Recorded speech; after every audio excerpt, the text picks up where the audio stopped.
Yo, what's up, y'all? Welcome in. Thanks for being here today. Just doing a little disinfecting here. Hope you're having a great Monday. Welcome. Today is our 21st stream in a row. 3 weeks straight.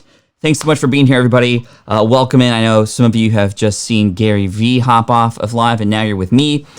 This will be a little bit more kid-friendly, I promise you, but I love Gary. He's a great guy. So, what's going on? Tell me how your morning is. I know today is Monday. We are headed here in the U.S. into a what's being called peak week, and I'm very scared about that, but also just trying to keep my head up and trying to be here as a resource for you. I'm here live every single day, 8 a.m. Pacific, 11 a.m. Eastern, and we're going to have some fun. We're going to maybe do a couple site reviews as well, so stick around for that. We do have a new prize today. So as we've been doing this every single day, we've been coming up with these like goals. And I don't know, there's the thumbs down. I haven't seen you in a while. Thanks for being here. Let's turn that thumb up some. Today's goal is 200 likes again. We're going to go for 200. And I'm going to tell you a quick story about how I broke my arm, and a little clue and a little incentive for you to help us get there. It has to do with a girl. So how I broke my arm relates to a girl. I'm going to tell you that story. It's not super long, but it is something that's kind of funny and interesting, and it definitely is embarrassing. But I wanted to share that with you, and that's our goal for today. If we get to 200 likes, I'll share that goal. So ask your questions. Let's fire away. Before we get to that, I do want to say hello and welcome to everybody, especially the old timers in the crowd like Jess Sampson, not because he's an old man, but because he's been here 21 out of 21 times, which is really crazy. Thank you so much for that. I appreciate that.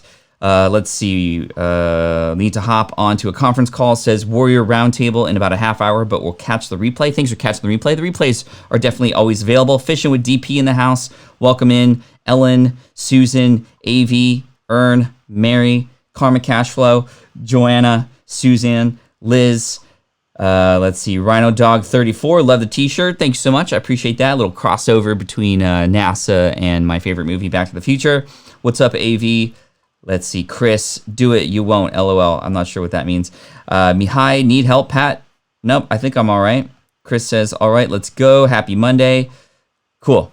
Diana says, the other day Pat talked about mastermind groups. Did anyone start one based on that? I'm in Denmark and would love to make a mastermind group. Just look out for E or Earn, aka Rap and Combat, has started a Slack channel apparently for those who are more active here in the group.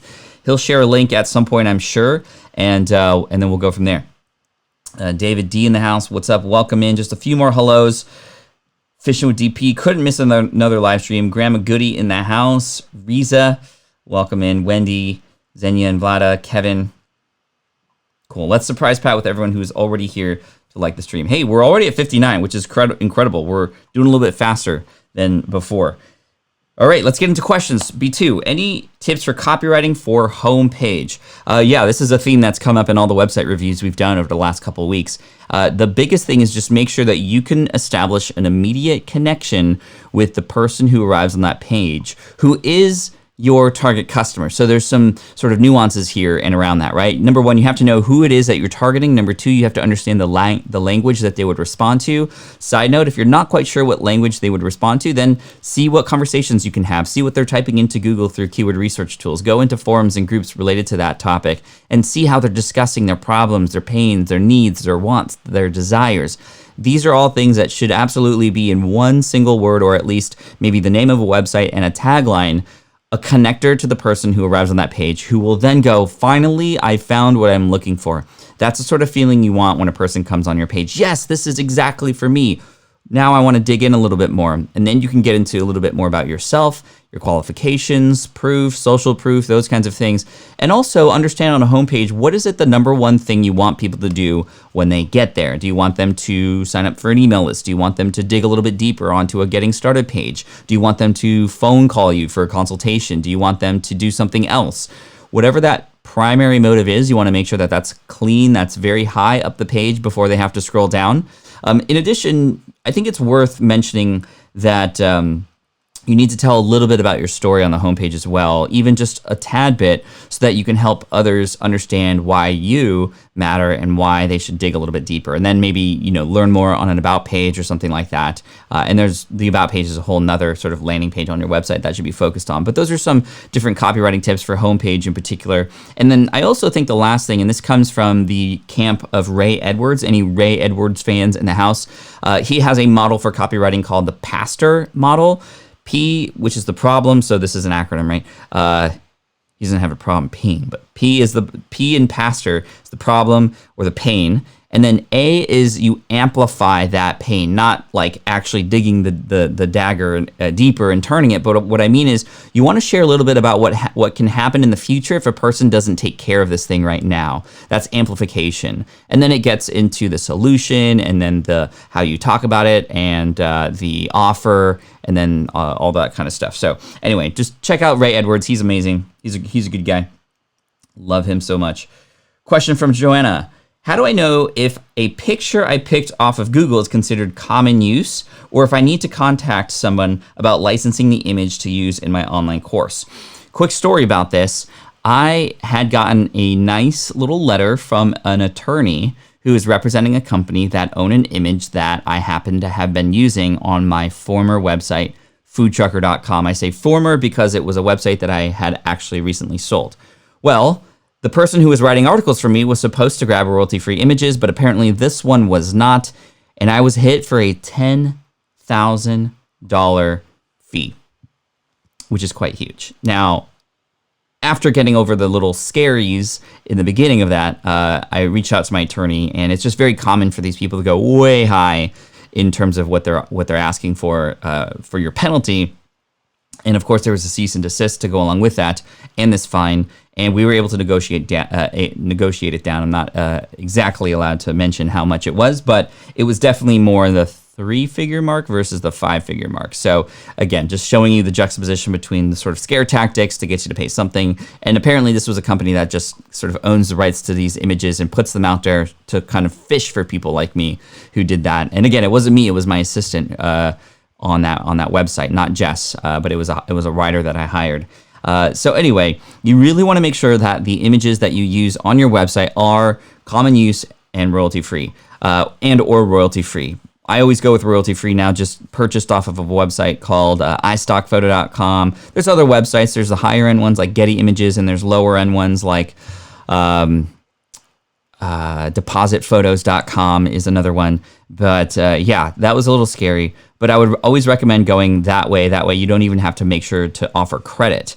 You can use Common or Creative Commons images. If you go to flickr.com, there'll be some really good information about that too. And actually, if you look up on smartpassiveincome.com, actually now I'm curious. I'm going to go to smartpassiveincome.com to see if there's a, let's see, smartpassiveincome.com. Let's go to the website here and let's go to the search, image use, common.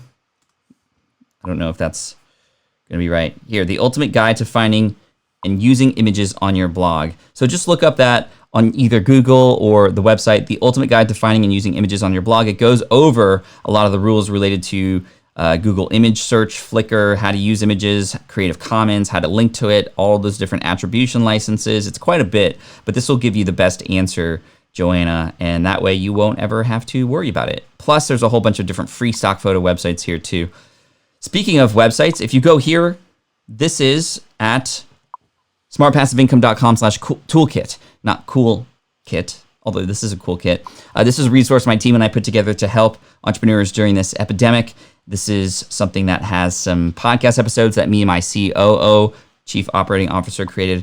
What to do when you get laid off, how to manage a business in this crisis, work from home tips, as well as free courses. We've given away over $1.2 million worth of this course already. Smart from scratch, typically $249. It's there for free right now to help people in need right now who see this moment as an opportunity, as well as books, some stuff from our friends to help you too, CARES Act related things. So that's all there, smartpassiveincome.com/toolkit. And that's my little shameless plug for today for that. And also Team Flynn for the win. Appreciate y'all. Wrap in combat. Ern says 10 minutes and no bra button yet. Bruh. Don't get impatient on me, my friend. Good resources being shared by the chat. All right, let's keep going. What is your opinion on highly personalized cold email? I think it can work. Whenever it comes to cold emails, I go, okay, well, is there a way to have it be a little bit warmer? And what I mean is there a way for you to go through maybe a connection that you might have to that person already? Might you have some direct connection to them through a second or third connection? Maybe you both went to the same college. Maybe you're both parents. Starting with something like that could work really well. Also, trying to understand, well, what value can I offer even right now as we are getting connected? Might I offer any suggestions or have some sort of connection that might be helpful for them and their goals that they're going through right now? Because honestly, if you can help a person achieve their next goal and do it faster, well, you're going to immediately be on their radar versus a cold ask. I don't like cold asks. I like cold ways to build relationships. I think my ex-girlfriend would say the same thing. But I think what I mean is having a way for you to reach out to somebody to first start to build a relationship before there's any sort of ask and that sort of thing. So I like to call this digging your well before you're thirsty. So reaching out to people, just establishing a connection before you actually need anything from that person. Because if you come in with an agenda already, it's not going to be accepted very well. Man, this coffee is still hot. Okay, hold on. Big shout out to Mostra Coffee in San Diego for creating some of the best coffee that I found in the US, actually. Mostra Coffee. Hashtag not an ad. Good morning, y'all. Welcome in. Let's see. Who is here Pacific time zone and getting up early with Pat? Yeah, any PT zoners in the house? Let me know for Liz in the chat here. Yes, Ray Edwards from Net Friending with April and Roy. What's up, April and Roy? Absolutely. Cool. Let's get some more questions. Bert says, what, Pat? Only 88 miles per hour? Yes, because that's all we need to trigger the flux capacitor. Sean says, how do you think this crisis will impact affiliate marketing? It seems more goods and services will be purchased online, which could create opportunity. And Sean, I think this is a great thought. Absolutely. There's going to be a new normal after this. We will get out of this. I know we will. We always have. But this is something unprecedented. And I think there's going to be a new normal after this, especially in regards to things like marketing and purchasing and online. We are obviously seeing a huge uptick on Amazon and other stores right now, although Amazon's a little bit weird because they're only shipping essentials right now. But I would imagine that a lot of people, once we get out of this and once businesses open back up, there's going to still be a lot of people buying from Amazon and having things shipped to their home and not wanting to go out, not wanting to be in huge public places, even after sort of this wave is over. And I think it's really important to understand that you can become an expert curator for people right now, which is really the goal when it comes to affiliate marketing. Affiliate marketing means you're recommending and offering other people, other companies' products, and in exchange for when you convert a customer, you get a little bit of commission from that company. It's at no extra cost to the customer, and essentially you just do the curation for them. You're filtering all the noise out there, and I definitely think there's definitely going to be some opportunity to get behind that, and I would imagine that that's going to be a huge opportunity for sure. So what I would recommend now is just start to gather your thoughts, your list of items that you could potentially promote that you haven't gotten involved with yet, and how can you get involved with those companies right now so that you can maybe get access to them or maybe get a free trial to something so that you can sort of do reviews and demo videos and deep analysis of the how to get started with those different products. I think definitely there's that huge opportunity right in front of us for affiliate marketing. Fishing with DP says, I'm waiting for wow. Can I get that sound effects? You're going to have to wait. What's a substitute for Ecamm? I have a Lenovo PC. Stay home, stay home, stay home, stay home. Yeah, absolutely. OBS streaming software is sort of the go-to that most people are using. It's also free to use. It's an open platform that a lot of people across all different industries are checking out. It's not quite as simple to use as Ecamm. Ecamm is Mac-based only, and it's very, very well designed, and it has Mac in mind, obviously, with that. Most Mac things are designed better anyway, but if you're a PC user, check out OBS. Carmen Castro says, which type of Mostra coffee do you primarily use? So I love a blend called Ghost Bear, and Ghost Bear is a Filipino-based bean, and I have Filipino roots. I'm actually half Filipino, and yeah, it's great. Just let me show you how great it is.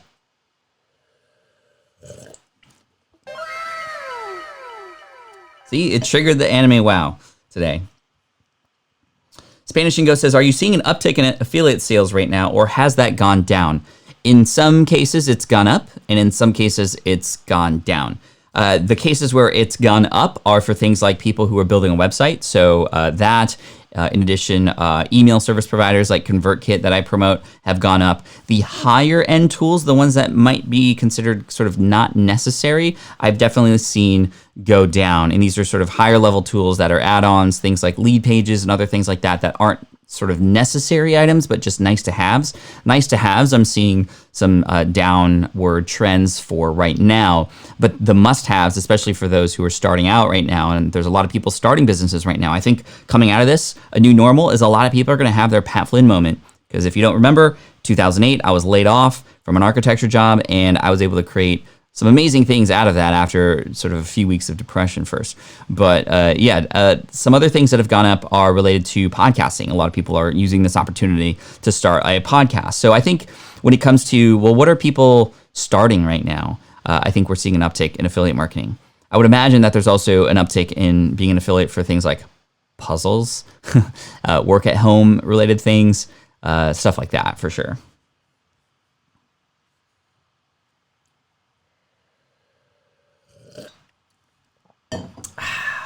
Fantastic. Eric says, which is better, Frozen 2 or Onward? By far, I have to say, Frozen 2. Did you know that little in Frozen 2, if you've seen that, is the same as dun dun dun dun dun dun dun dun dun dun. It's a motif. Vox did a really good, sorry, it's a little early. Vox did a nice video about that, just sort of 4-note, da-na-na-na, and that's been used over time to talk a little bit about, like, it's like a death motif, if you will, and it's, you know, it's used in, gosh, what was I doing? Nightmare Before Christmas, that's the one I was trying to sing. So yeah, it's pretty cool. Saw Onward the other day, some really cool moments. Not the best Pixar film that I've seen, but really, really great. I think it has some really nice touches, and it's a little weird. Some good laughable moments, but not quite to the level of standard that they've set for themselves in the past with some other stories. Zenia Invada says, do you speak other languages? I do know how to speak some Spanish. Muy poquito. Very muy, right? So very, very little. Or very poquito. So yeah, a little bit. Question, hello Pat, how do I know what content to create that my target audience will love? Any tip? The number one thing that you can do to understand what it is that your target audience is going to love is to get into their heads first, to understand the questions that they're already asking, to understand their biggest pains and problems, and finally, the language that they're using to describe those problems. Jay Abraham said, if you can describe the problem better than their target customer, they're going to automatically assume that you have the solution. So how might you be able to find out what these conversations are like, what these pains and problems are? You can go to online places where people are already discussing, a lot of groups and forums, for example. But I would recommend just having legit one-on-one conversations with people, either online or potentially offline. One day we'll be able to do that again. And I think that this can work out really well because you're going to have a real life person that you can empathize with during those conversations. It's going to be a way for you to understand what they need help with, how important it is, how much of a struggle it has been, what those obstacles are. I think that's another component of this, is what obstacles have they faced in the past or are facing right now, and how can you help them get some small wins? I think this is the other important component that I talk about a lot, and that's the idea of creating small, quick wins. Any good video game, for example, has level 1, which is really easy to do. It unlocks new characters, unlocks new abilities, and you move on to level 2. Same thing with the people that you're trying to help. We often too much try to get them to go to level 30 right from the get-go, and we just can't do that. We have to ask ourselves, how can we get people to achieve level 1 to level 2, and then what can we unlock from there to get from level 2 to level 3? Because if you want to change somebody's life, you need to first start by changing their day first, all right? If you want to change somebody's life, start by changing their day first. Cool? Cool. Question. I create vids and content for educators to share with children. Thanks for doing that, Don. That's awesome. Do you know the difference on YouTube about content for children versus adults? I know a little bit about this. This has to do with something called COPPA, which is the Child Online Protection Act of some, I think, or Privacy Protection Act. And this just started this year. Actually, in fact, that act has been around for a while, but YouTube made a bunch of mistakes saying that, no, our content's for people over 13 and advertising to them is okay. But then they recently boasted about how they had the largest platform in the world for kids that were under 13. So then that triggered the government to go, hey, wait, you're not supposed to target kids, even though you say you don't, you said you do. So what's going on here? So they started to enforce the COPPA Act, and that is really, really tough on a lot of content creators who are specifically targeting children. Because what happens is you need to, if your videos are meant for children, and that's very gray. Like, what does that mean? What if you do some sort of like stop motion Lego thing? Is that meant for children, even though a lot of adults like that kind of content too? Well, ideally, you'd have to click on, yes, this is for children, which is why it's so hard for people, especially in the gaming industry, for example. A lot of adults will watch gaming channels, but of course it definitely tailors to kids too. And so what you have to do is you click, yes, this is for children. Now, unfortunately, when you do that, at least at this current moment in time, when you do that, your videos no longer are eligible for retargeted ads or essentially for the ad marketplace because they don't want to share those ads with kids. Number two, it's not going to be found in search. It's not going to be recommended in another video. It just completely messes things up. And I think it's very, it definitely caused a lot of pain for a lot of creators here on YouTube earlier this year. I would definitely look up Daryl Eves, Eves, and he has a lot of information, actually specifically a lot of conversations with attorneys that he's had and featured on his YouTube channel about COPPA and what creators can do. So yeah, it's kind of mental. YouTube.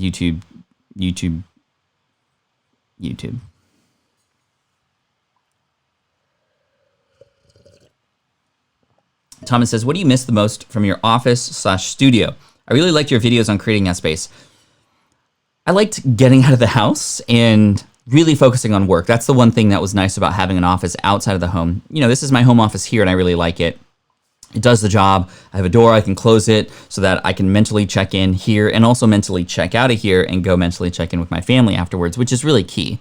But it was even better when I had an office space outside because I was able to create that delineation even more. So I can't, if I have an office space, film, for example, randomly when I want to. Now, there's pros and cons there, right? If an idea strikes me, then I can come in here and film right away. But that also may take myself away from my family, which when I'm home, I should be fully engaged with the family and not even thinking about filming something, versus I can get excited about an idea. And when I have time the next day, I can just crank on it. When I go and step into the WeWork, I'm like, boom, this is the only thing I can do right now.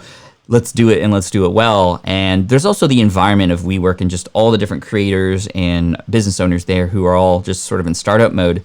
And there's just a really cool vibe there that really gets you motivated.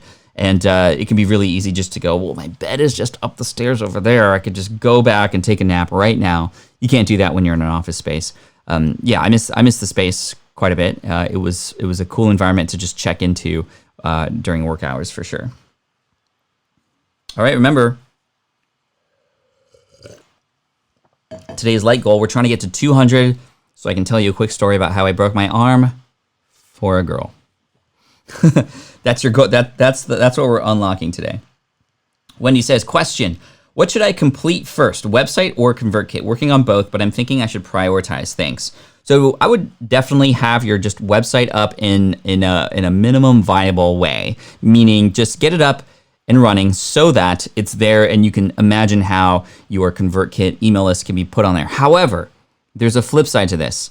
You could potentially start to build your email list now before you even have a website. So I would say it's going to be really up to you and where your energy levels are, because you can start either way. I know a lot of people who start a business specifically by growing an email list first, by just creating a landing page, which ConvertKit can give you. And actually, now that I'm talking about this, I might recommend doing that, because here's what you can do.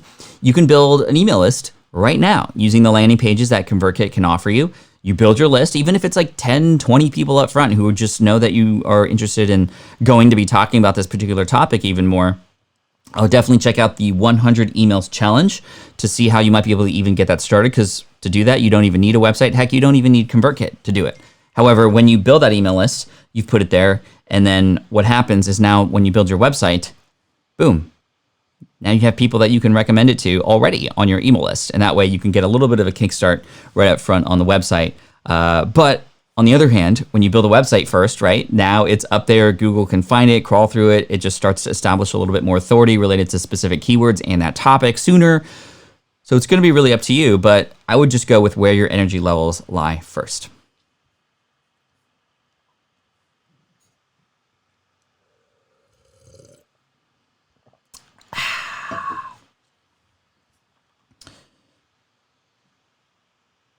All right. Hey, Pat, how's your YouTube stats reacted to Corona?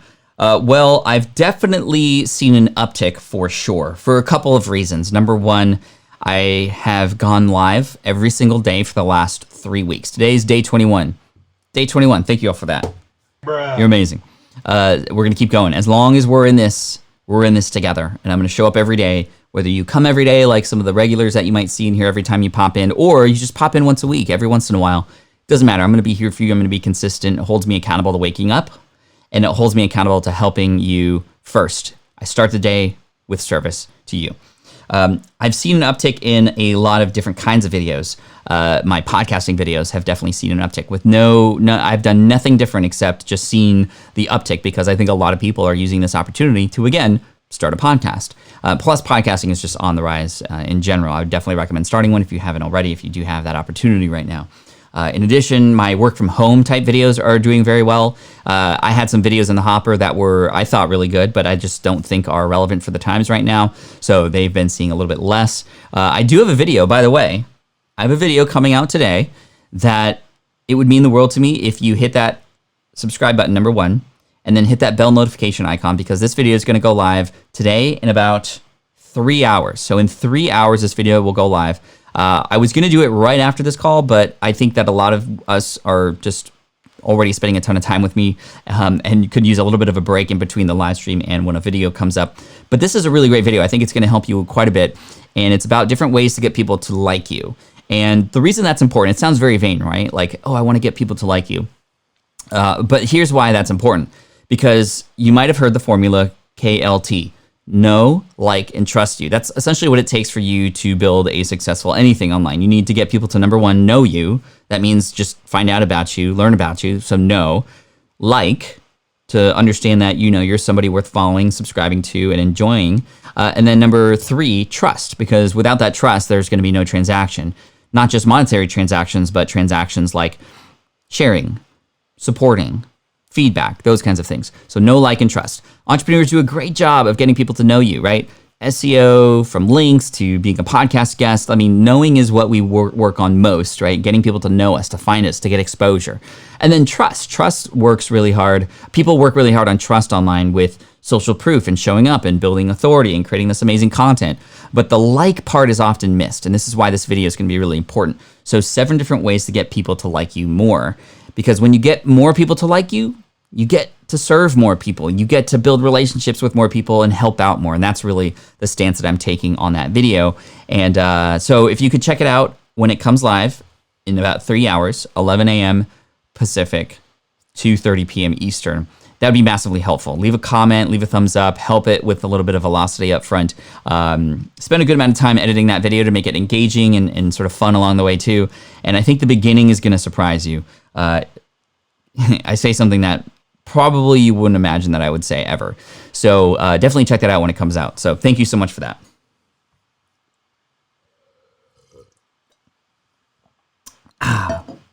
Mary says, I watched your YouTube video on how to not look like a newbie entrepreneur. People see right through you depending on the questions you ask in interviews. Yeah, I mean, I'm not sure what the question is here, Mary, but it is definitely true that people can see through you if you're pretending to be something or pretending to answer questions.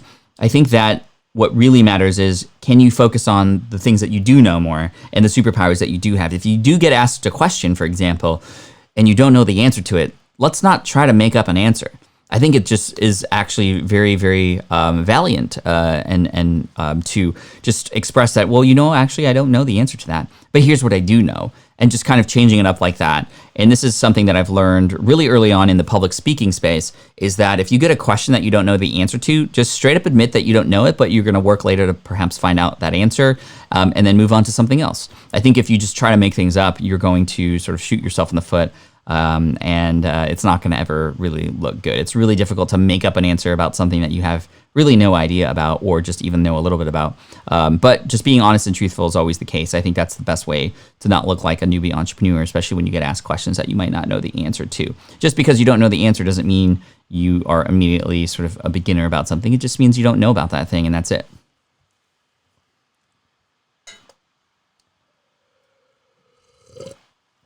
Sandy says, I have an Excel list of 400 plus emails I would like to use and send an initial email out to attract them to my site. Could you recommend a technique, software, app to help me? Yes, absolutely. My top recommendation is a tool called ConvertKit. ConvertKit is a email service provider that I'm a big fan of. By the way, full disclosure, I'm an affiliate for ConvertKit. I'm also an advisor for the company as well, which means, I help advise the company on things that they should do. And I often fly out to Boise, Idaho, which is where they're based, to help them out, which we had a meeting scheduled within a month here, but it's probably not going to happen. It might happen virtually instead. Anyway, I love the tool, super easy to use. I have a lot of tutorials about it. I have courses about it, and I want to help you out. So if you want to check that out, smartpassiveincome.com/ConvertKit. smartpassiveincome.com/ConvertKit. It'll be very simple, very easy to do, and I think it's going to be great. And then you can send out those 400 emails. Now, I would just, with a little asterisk, make sure that you do have people's permission to send emails, because if you import 400 emails that you've just sort of randomly collected, well, you can actually get in trouble for that because you didn't have permission to send an email in mass to everybody. So what you could potentially do is to sort of help yourself a little bit. And I'm not an attorney, I'm not a lawyer, but just keep this in mind. If you just drop them in there and you didn't properly collect those emails in a way where you got permission to send them emails later, then you can get in trouble. So what you could do is you can import this list, send them one email and say, hey, I'm sending this to you to see if you'd like to stick around and be here to help yourself learn more about X, Y, and Z. If not, I'd be glad to take you off. Ideally, you'd want to have a set of permissions before you actually get people to subscribe. So maybe it's sending individual emails out to join an email list and just get permission in addition to linking them to your webpage with those 400 before you get started with that. Just, make sure that you're playing it safe for sure. Ellen with the super chat. Thank you so much, Ellen. I appreciate you, from Rhino Dog. So Ellen, on behalf of Rhino Dog 34, by the way, all super chats are going to get donated at the end of the month here. Last month, we started halfway through, but we were able to donate 1,000 meals to people who need it in San Diego. So super chats, not necessary. You don't have to pay anything to be here. You don't have to pay anything to get a website review, which we're probably not going to do any website reviews today based on the number of questions I'm seeing. We're going to save them for tomorrow. We did a whole bunch over the weekend, I think 10. So we'll save those for later. It's just going to be you and me chatting today. And thank you for the super chat, Ellen. Using Audacity, says Rhino Dog, let's pop this up again. Eventually want to do face-to-face interviews with 2 mics. Any concerns with overlapping the audio? I'm curious too, says Ellen. Yeah, this is called mic bleed. When you get the voice from somebody who's on the other side of the room with you to insert your microphone, and a couple things to just know. Number one, in most cases, they're going to cancel out because although a person is speaking on the other end and it's getting picked up on your mic, well, it's likely not going to matter because you're going to pop their voice in there anyway. It'll just add a little bit more volume to it more than anything. Number two, if you can record on separate tracks, that would be ideal. And if you could use a mic that's more front fire end or one that just collects sound that's sort of right in front of it, like a lot of these dynamic USB microphones can, then that'd be great. I worry if you use something like a Yeti, for example, because a Blue Yeti is, although a great microphone for streaming, it's out of your face. It collects some really good sound. It also collects the sound around the room. And if you have somebody else speaking on the other side, well, then it's going to get captured in there too, even though they're not directly speaking into the mic. It can start to sound a little bit tinny. So a couple things that you can do with Audacity. I don't have the tutorials for this, but there are tutorials that do this. What you can do is for each individual track, so let's say your track, you can start to potentially hear, if you just solo listen to your track, and if you hear the other person on the other end, you can create what's called a gate, a noise gate, such that you only allow for sound to be played if it's after a certain threshold. So that way you can just find what the minimum threshold is for, or the maximum threshold of the background noise or the other person speaking, and you create the noise gate there. That's what you're looking for. That's the tutorial that you'd want to look up, noise gate. And what that does is actually, I think this microphone does it here. Let me see if I can do this. But if I start to whisper, I think that it actually won't go through because I have a noise gate connected to this particular microphone too, which allows me to not have you listen to the fan that is being played on my computer, my computer fan. And if I whisper, it should cut out. Let me see. Check. Can you hear when I go a little bit noisier? How it just cuts out sometimes. Yeah, so that's the noise gate working right there. Noise gate for the win.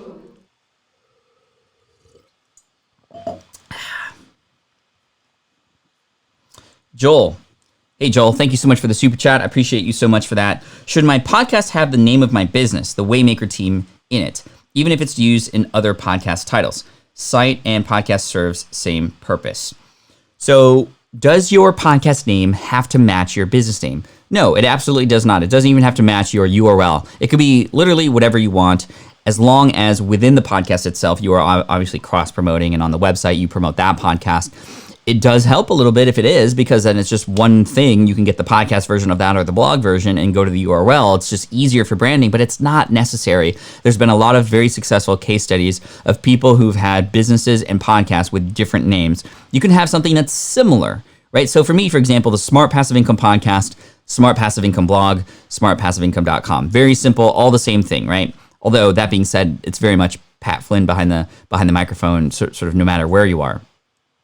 Then there's Social Media Marketing World, Social Media Examiner. That Social Media Examiner is the website. And then the Social Media Marketing Podcast. So this one is mostly about what the topic is, very, very similar to mine. But then you have, for example, rickmulready.com, The Art of Online Business. Amy Porterfield, Online Business Made Easy, right? Tim Ferriss's blog, I think, is 4-Hour Blog or something like that, right? And then his show is the Tim Ferriss Show. So it doesn't have to match. I would imagine a great exercise you could do is pick one name and just imagine what it might be like a year from now to talk about your show like that. How would it cross-promote? Would it make sense? Would you wake up excited about that? And then go back to real time and fast forward again in the DeLorean with a different name and see what that's like. The name of the podcast almost becomes what it is after the show is available, no matter what it is. It just takes a life of its own, which is really great, which means it can share the same name or it doesn't have to be. If you do have a podcast name idea that's similar to a podcast name that's already out there, however, I would see what you can do to change it to make it a little bit more unique, because not that podcast names are necessarily trademarked. Some may be, because that's just a trademark that they own, that they've put into the podcast title. There are podcasts that exist that have very similar and actually the same exact titles. But if you're second in line for that, it's not going to work out, because, you know, the Apple is a search engine, Stitcher is a search engine, Google's a search engine. It's going to display the one typically that's either earlier to the game or has more content, has more activity, is more relevant. So you're going to be playing catch up if you do that, if it shares the name of somebody else. So you can add a modifier, like, I don't know, some word in the beginning or front of the show to make it stand out and be a little bit different.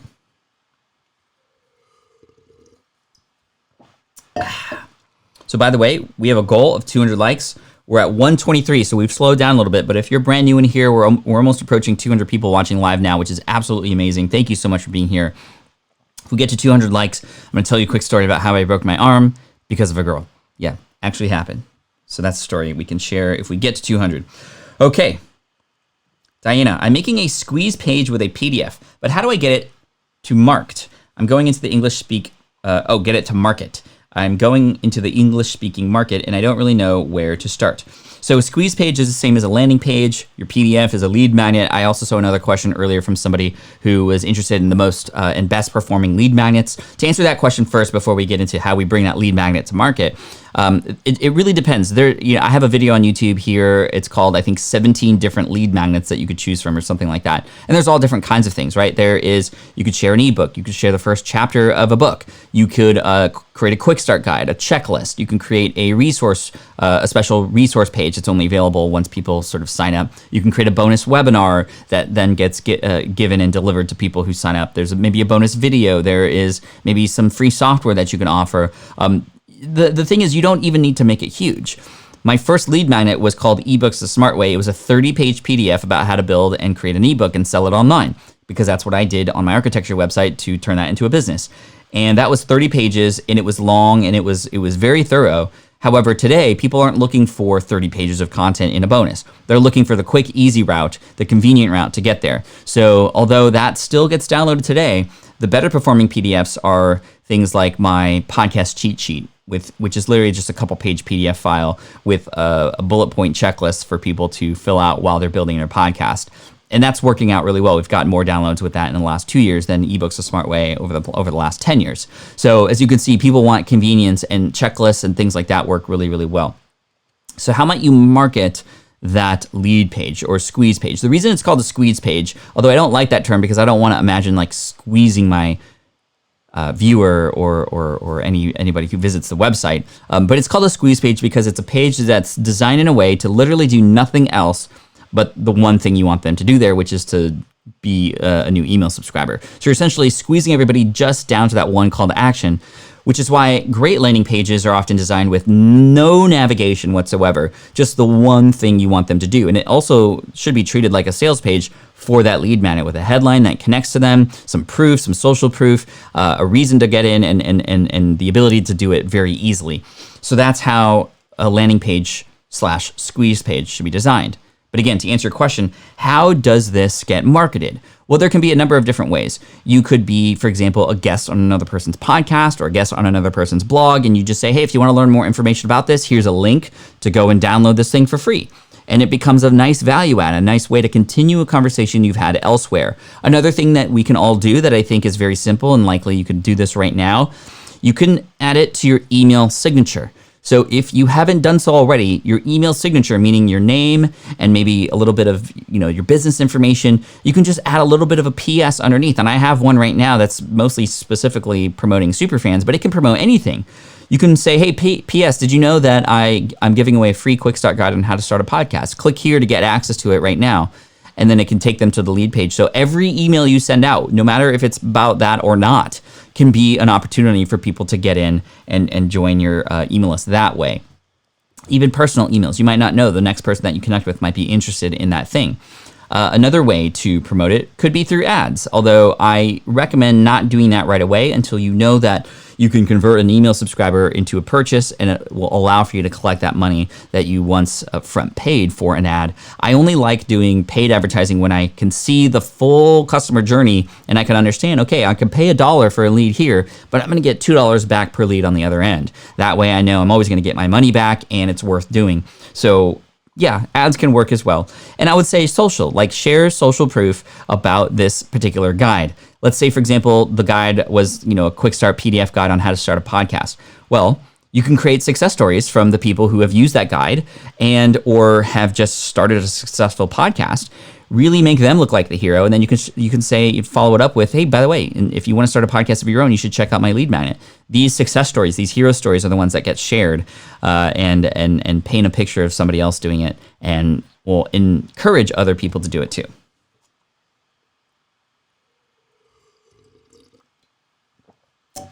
Good stuff. And this was the question from Suzanne that we answered doubly there too. All right, we are about 15 minutes out from the end of the stream. We are currently at 145, so we're very close. We're 55 likes away from our 200 like goal to get that story about how I broke my arm because of a girl. Let me know in the chat if you are enjoying this. Maybe this is your opportunity to hit me up with a thumbs up, or just let me know in the chat. I need to get some energy. I'm almost out of coffee here. Let me know if you're getting value, if you're enjoying the show. And also, I would love to hear from you, especially the regulars who have been here for a while. This would help me out quite a bit, not just because it helps me get more energy, but it'll help me understand what you like about this stream. And that's essentially what I want to ask you. So I know you've been asking questions to me. I've been delivering answers. I just have one question for you. And that is, what do you like most about these live streams? It could be a very selfish answer, like it gets me up in the morning, or, it allows me to learn for free, or whatever it is. I don't care. I just want to know why you're here. What value do you get from this? And lastly, whether you share this now or later, if you have ideas on how we can make this even better, even more entertaining, infotaining, let me know. I want this to be on par, if not better than any sort of late night show host that might be going live every day from their home. By the way, they need some help on their camera and quality for sure. And I think that that's where I can stand out for sure. But I also want to make this entertaining for you too. So what can we do a little bit differently? Might we be able to bring guests on, for example, and have a conversation? Maybe there's a way for you to call in. Maybe there's some other ideas that you might have to make this more fun, more valuable, more interesting. Let me know in the chat. And thank you again for being here, because you are amazing. Thank you.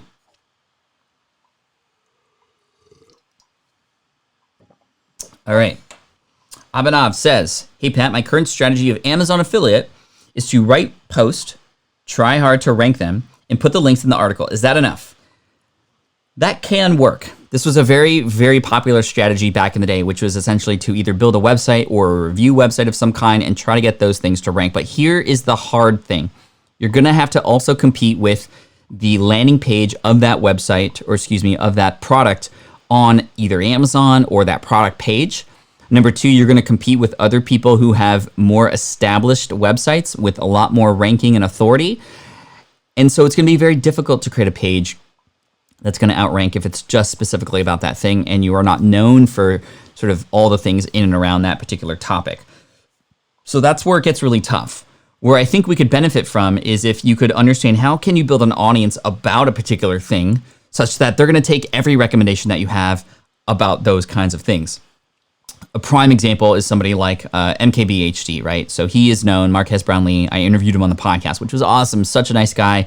Me and Caleb went to visit his studio in New Jersey, and it was great. Hope he and all of his crew is doing well there. They deserve every moment of success that they've had and will have. But he is a tech reviewer, right? So he's known for having really good, thorough, very beautiful looking tech reviews. Now, I'm not saying you have to have the quality of stuff that he has, but what I'm saying is he just has something he's known for. He's not reviewing, dog food and gaming systems and any of this stuff. He's reviewing smartphones. He's reviewing, cameras. He's reviewing Tesla things, Tesla products. And that's what he's become known for. So people subscribe to him and they know every video is going to be something worth looking into, and they trust him now. They like him. They know him. And I think that that's where we differ from the sort of strategy that you're doing, which is, well, let me just share about this product and let's move on to another product after that may be different. So if you have some sort of theme that you can become known for, that's where you can benefit, because then every recommendation is going to be worth a person's time. And that's where you can build that trust so that when you share something, it's going to ultimately potentially come back, or at least you'll get shared to another person who they know might have an interest in that similar thing. So, I mean, I would say that if you focus on one niche, if the riches are in the niches. If you niche down, you'll likely perform a lot better.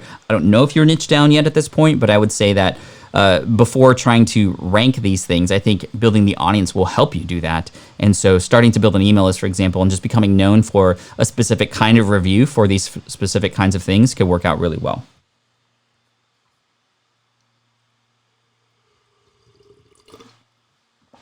Chris says, that was a fantastic interview, legit. Thank you, Chris. I appreciate that. Question, if you want content on two languages, for example, Russian and English, create two YouTube channels or share both languages on one channel? I would absolutely go with two channels, because you have to think about the subscriber, right? If a subscriber comes in and they get it for Russian, well, when they see that English one come out, they're going to be like, this isn't anything I want. I'm unsubscribing. It's going to be twice as hard, if not 4, 5, 10 times as hard to grow your channel if you split it up that way. Versus if I'm looking for Russian content and I find you and it's exactly what I need and it's in Russian, like I'm going to feel like I found gold, right?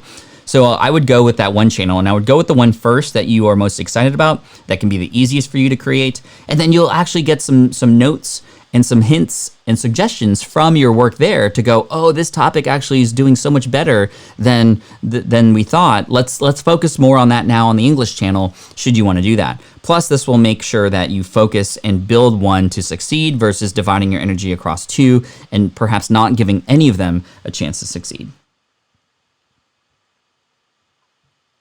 Thank you for all the sort of information from the chat about why you're here and what you get out of this. That's really helpful. I'm going to go into the chat later and find those.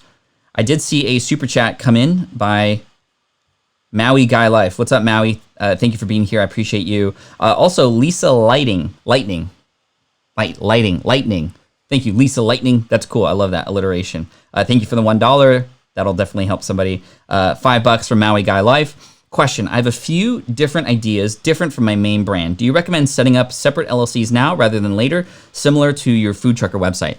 So if you have a separate idea, I would say that and by the way, I'm not an attorney or any sort of legal counsel for you. This is just my opinion.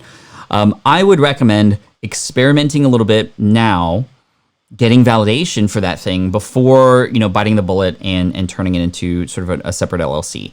A separate LLC, if it's specifically different, can make sense. However, with Food Trucker, it started under the SPI umbrella because I just wasn't sure where it was going to go. But once I started to see it take off and take a life of its own, then it was actually formed into its separate LLC from there.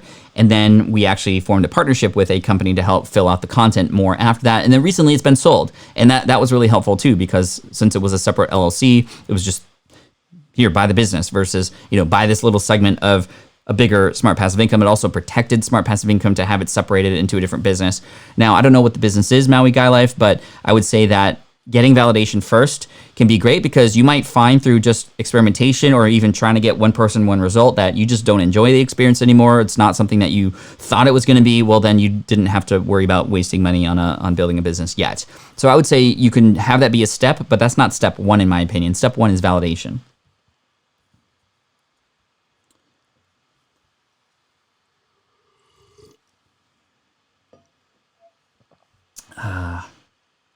Jeff says, Pat, you've mentioned an app or website that you use to get simple voice recorded answers to questions. I can't recall it at the moment. Reminder? Yes, let me take you there right now and just show you how easy it is, because this can be very helpful. If you go to speakpipe.com, that's where you can go to sign up to get an account to receive voice messages, and they come in as MP3s. And what this looks like on the user end is, if you go to speakpipe.com/PatFlynn, this is the type of link you would offer somebody, and then they can record either on their phone or on their computer. You just hit start recording, and then when they hit stop, you get the voicemail. And yes, they do have an opportunity to re-record before submitting, but this works out really well, especially if you want to collect some information that you want to pop into a website. A lot of people use SpeakPipe specifically for customer service related issues, which is really cool. And I think that you could perhaps come up with your own creative ways that you might be able to use this tool as well. Speakpipe.com. All right, question from Karma. How is the automations with ConvertKit compared to Carta or Infusionsoft? Can ConvertKit do everything the others can do?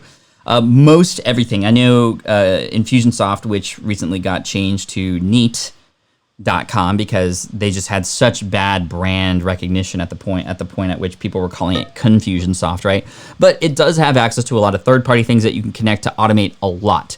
ConvertKit doesn't have that much, but it has all the things that you might need, like the most important things, and they're always building new things. So yes, it has the visual automation tools that you can use to see workflows, and it's just so, trust me, it's so much easier to use than Infusionsoft.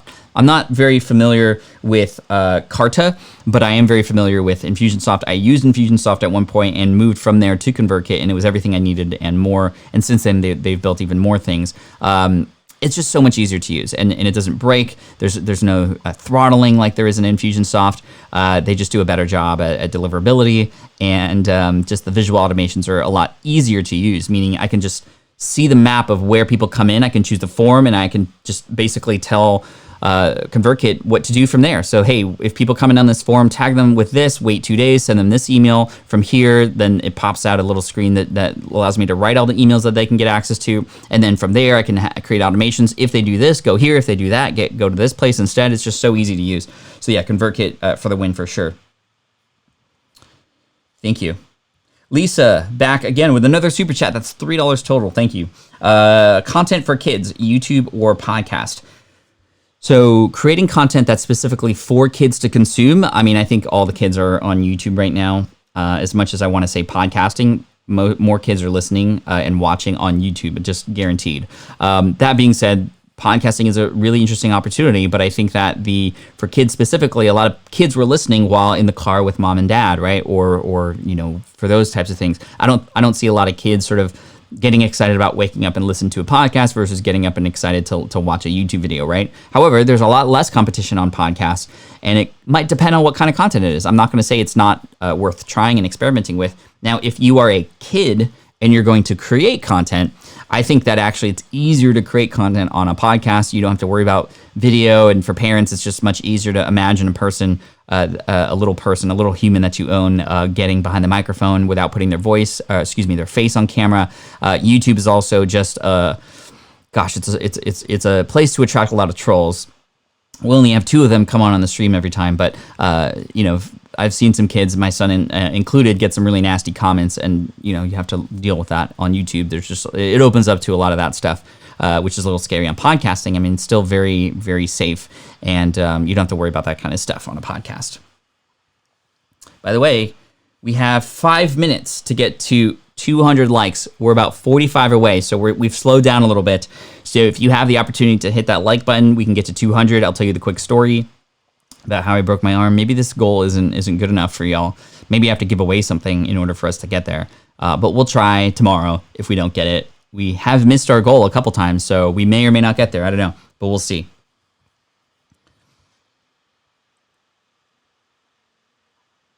All right. Love learning here, but I'm lost sometimes because still working through Smart from Scratch and BYOB. Okay, no worries, Susanna. Just keep going with the next task that you need to do. I know that it's great to get some inspiration here, but also at the same time, it can be very overwhelming to listen to all this for sure. All right, Kalpana says, I lost my job and remembered your story and how you got laid off and became an entrepreneur. After that, read your book, Let Go. You're so inspiring and love to pick up your mind. So that's why you're here, and thank you for being here. A lot of people are going through some tough times right now, very similar to what I went through in 2008, and I'm working harder than I ever have, honestly. I can't stop thinking about how I can serve you guys, and it's just an amazing way for, I think this is my calling, right? Because I had gone through this before, and a lot of people are going through it right now for different reasons. I mean, in 2008, it was a housing market crash. This time it's a virus, but nonetheless, people are still suffering right now. And I have this unique position of having gone through that before and now coming out on the other side even better. And I just am here to encourage and inspire during this opportunity that I think we all have available to us right now, even though things might be very tough. You can also ask yourself the question, well, what does this make possible? And I think with that in mind, we can perhaps get a little bit of encouragement to try new things, step out of our comfort zone, take those bold actions required, which are required to make things happen. All right. Eric Walker, I'm interested in Ecamm for live streaming. Can it be used for a podcast upload later, audio only? It can be. It actually does record locally on your computer by default, and you can take those local files and use them any which way you want. So you'd have to convert the video file into an audio file. You can actually just pop it into GarageBand or Adobe Audition or whatever you're using. It'll just capture that audio. So yeah, it can definitely be used for that. In fact, I hear through some little birds that Ecamm is going to be stepping up even more to have sort of call-in service similar to Skype. It's going to be very much a direct competitor to Skype, although right now it can actually integrate with Skype. You can actually bring in a Skype call, no problem, and you can use it through there. But yeah, you can definitely record the audio and use it for podcasting too.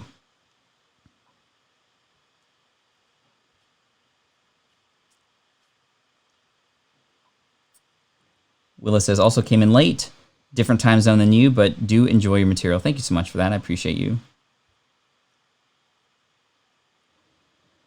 Hey, Pat, can I gain success in a few months? Because now I'm losing out my patience since now I have not gained any success because of no traffic. What do I do? Yes, I think the number one thing you should do is do something different. If what you've been doing hasn't been working, why are you continuing to do it? And I'm just being straight up with you.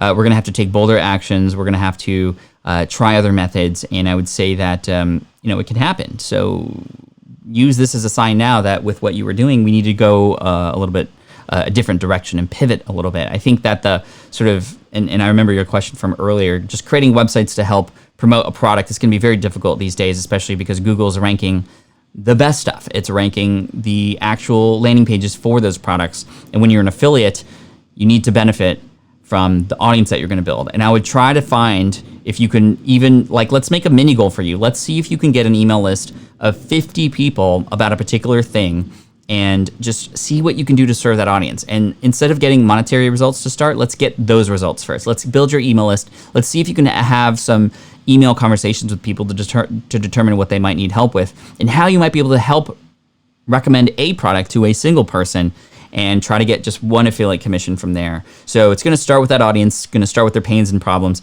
and then from there you can recommend the items and tools that might make sense for them. Awesome. All right, last question here from Benjamin. Squadcast versus Zoom for recording podcasts with guests. By far, Benjamin, I would recommend. I would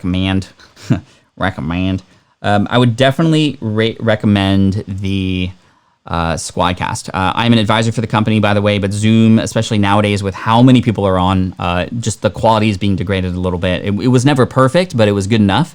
And now I think that, you want to, if you're going to be serious about podcasting and want to get the best audio quality in your show possible, going with a tool like Squadcast, check out patflynn.com/Squadcast. That would be really helpful. That's an affiliate link, and you can try it out. It is a really amazing tool that records just the best audio quality. There's no drift. It also allows you to do the videos. The green room that you have with your guest setup is really, really beautiful in terms of experience. So yeah, I would definitely check that out. patflynn.com/Squadcast. All right. Hey, Team Flynn, you're amazing. Thank you so much for being here today. We didn't reach our goal for likes, so I'm going to save that story for later. I might just share it with you tomorrow if we don't get to it because we're going to have a new goal. I'm just kind of experimenting to see what gets you guys fired up. But hey, Team Flynn for the win. Thank you so much for joining me today. And just make sure you come in tomorrow, hit that bell notification icon so you can make sure to get notified. Actually, when in 2.5 hours, 11:30 a.m., I do have a video scheduled, first one in a while. I would love your support when that video comes out, to comment on it, like it. It's about 7 ways to get people to like you more. You'll hear a very surprising intro, likely words you couldn't imagine hearing me saying before. So that's your little teaser. So make sure you check that out when it comes out in about 2.5 hours. And we're going to have some fun. So yeah, we didn't reach our goal today. We're about 15 likes short, but hey, it's all good. Thanks again for taking the time. Keep your head up. We got a big week ahead of us. And I think that I would love for you to see some results from wherever you're at in your business journey right now by the end of the week. So keep it up. All right, take care, everybody. Thanks so much, and enjoy the day.